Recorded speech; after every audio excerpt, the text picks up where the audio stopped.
Keutamaan orang yang alim, orang yang berilmu, orang yang mengajarkan ilmu itu di atas orang yang ahli ibadah. Perumpamaan itu seperti keutamaan aku dengan orang yang paling rendah derajatnya di antara kalian para sahabatku, kata Rasulullah SAW. Coba bandingkan Rasulullah dengan manusia biasa yang paling rendah, itu derajatnya tinggian mana? Pasti tinggian Rasulullah SAW. Makanya Nabi dengan mengatakan demikian, beliau ingin mengatakan apa? Keutamaan orang alim itu lebih hebat, dan itulah perumpamaan saya. Saya ini adalah orang yang membawa ilmu dari Allah, bukan hanya sekedar ahli ibadah, tapi mengerti bagaimana ya mengimplementasikan ibadah itu dalam kehidupan kita sehari-hari. Nah, makanya Nabi SAW lalu melanjutkan, innallaha wa malaikatahu wa ahlas samawati wal ard, ya, kemudian hattal namlah fi juhriha wa hattal hud la yusalluna ala muallimin nasil khaira. Sesungguhnya Allah beserta para malaikatnya, beserta seluruh penduduk langit, alam semesta ini, ya, itu ada penduduknya itu. Kita nggak tahu,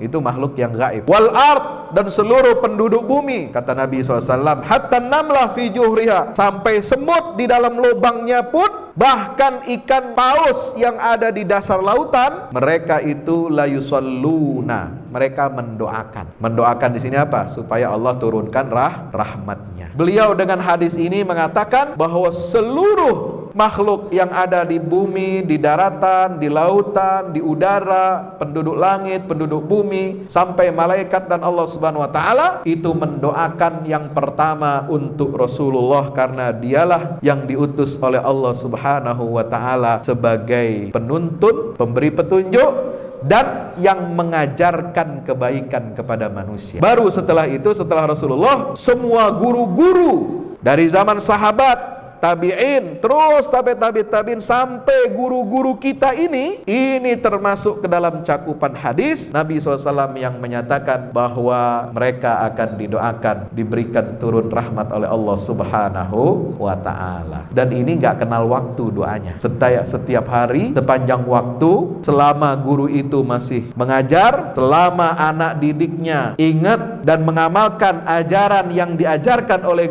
guru-gurunya itu, dia jadi orang bermanfaat, dia jadi orang yang berguna bagi umatnya, bagi agamanya, bagi bangsanya, maka selama itu pula dia akan didoakan kebaikan oleh Allah Subhanahu wa ta'ala beserta malaikat dan seluruh penduduk langit dan bumi. Alhamdulillah. Ya, jadi jangan minder kalau kita profesi kita jadi guru. Nah, kalau zaman sekarang malah profesi guru ini dicari ya, dihargai ya. Kalau fakultas ilmu pendidikan, peguruan dan ilmu pendidikan sekarang paling dicari itu, paling banyak mahasiswanya ya. Pendidikan guru SD, PGSD, PGTK ya, pendidikan guru bahasa Arab, bahasa Inggris, bahasa Arab, bahasa Indonesia, guru matematika dan sebagainya. Oh, sekarang Masya Allah, karena mulai ada perhatian ya dari pemerintah, insentif dari negara untuk memberikan sertifikasi kepada guru dan dosen, sehingga apa? Lebih dihargai, ada tunjangan-tunjangannya dan lain sebagainya. Ya, kita bersyukur pada Allah. Jadi saudara-saudara, Bapak Ibu semua, bukan hanya mendapatkan kebaikan dunia, tetapi juga kebaikan akhirat. Selama kita beriman kepada Allah, selama kita berpegang teguh kepada ajaran Islam, selama kita itu mengajarkan ilmu-ilmu yang bermanfaat buat anak-anak peserta didik kita, maka selama itu pula Allah, malaikat, penduduk langit dan bumi semuanya mendoakan dan memohonkan ampunan serta rahmat dari Allah Subhanahu wa ta'ala kepada kita semua. Amin ya rabbal alamin. Maka itu jangan minder dengan profesi guru, insya Allah.